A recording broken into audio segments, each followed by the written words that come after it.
Bjorn Ironside in the shadows of the Appalachian. In the year 1023, beneath the gray skies that forever seemed to hover over Labrador Bay, Bjorn Ironside stood upon the prow of his longship. The salty breeze tugged at his braided beard, eyes scanning the unfamiliar coastline that stretched before him. Bjorn, a seasoned Viking chieftain with a reputation for both courage and cunning, had led his band of hardy men across treacherous seas in search of new lands and untold riches. The expedition had been arduous. Months of navigating icy waters, battling fierce storms, and skirmishing with indigenous tribes had only brought them to the rugged shores of what the locals called Labrador Bay. Yet Bjorn's heart yearned for more.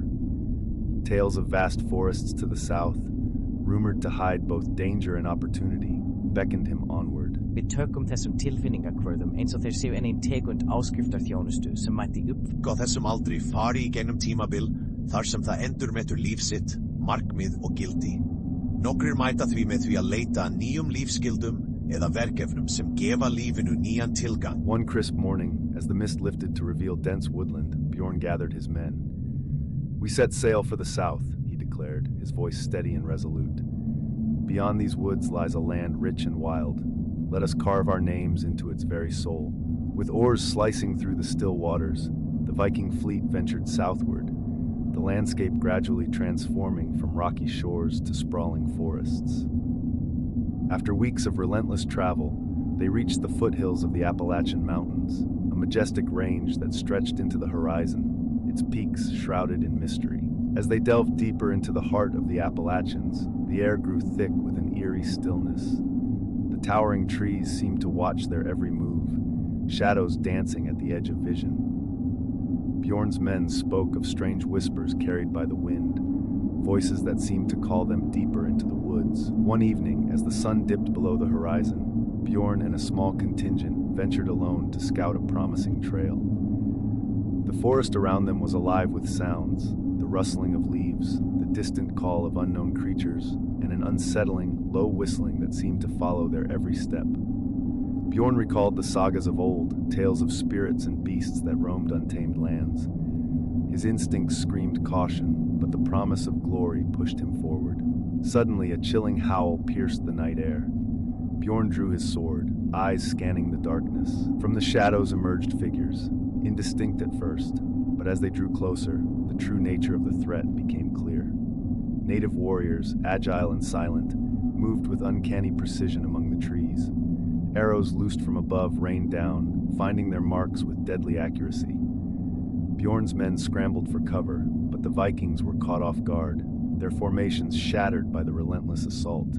Determined not to succumb to panic, Bjorn rallied his men. "Hold the line," he bellowed, fighting back against the onslaught. The battle was fierce, arrows thudding into shields and flesh, the sounds of clashing steel mingling with the cries of the wounded. As dawn broke, the tide of battle turned. The native warriors, masters of their terrain, retreated into the depths of the forest, leaving the Vikings battered and weary.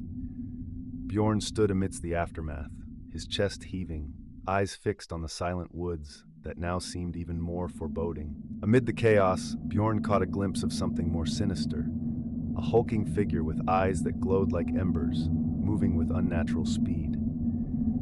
It was a Wendigo, a creature of native folklore known for its insatiable hunger and malevolent presence. The beast let out a bone-chilling scream, sending waves of fear through the Viking ranks. That night, as the Vikings tended to their wounded and fortified their camp, tales of the night's horrors spread among them. Stories of skinwalkers, shape-shifting sorcerers, and entities that could mimic human voices to lure men into the abyss took root in their minds. Bjorn, though battered, felt a resolve harden within him. This land was not merely a place to conquer. It was a realm of ancient magic and untamed spirits. Undeterred, Bjorn pressed on, leading his men deeper into the Appalachians. They encountered more of the land's mysteries. Glades illuminated by ethereal lights, rivers that whispered secrets, and ruins of forgotten civilizations. Each step forward was a dance with danger, a test of their endurance and belief. Months passed, and the Vikings established a foothold in the region, trading with some native tribes and clashing fiercely with others. Bjorn's leadership and respect for the land earned him both allies and enemies among the indigenous peoples. He learned of their stories, the balance between nature and the supernatural, and the delicate harmony that kept the dark forces at bay. One night, under a sky strewn with stars, Bjorn stood atop a hill overlooking their settlement. The Appalachian winds carried a haunting melody, a song of the land that spoke of both beauty and peril.